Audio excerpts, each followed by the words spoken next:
Hey everyone, in today's video, I'll show you how to download Homicipher on your PC or laptop, step by step. First, open Steam on your computer and log into your account. Once you're in, go to the search bar at the top and type Homicipher. Click on the first result, that's the official game page. Now scroll down until you see Buy Homicipher, then click Add to Cart. You'll get two options, Purchase for myself or Buy as a gift. Choose Purchase for myself to continue. Next, select your payment method. You can use PayPal, credit card, or another option available in your region. Once you've chosen, click Continue, complete the checkout, and confirm your purchase. After your payment is confirmed, Steam will automatically start downloading and installing the game.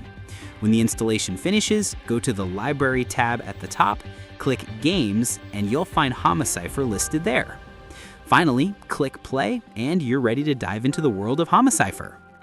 And that's it. That's how you download Homicipher on your PC or laptop, quickly and easily. If this video helped you out, make sure to subscribe to the channel and I'll see you in the next one.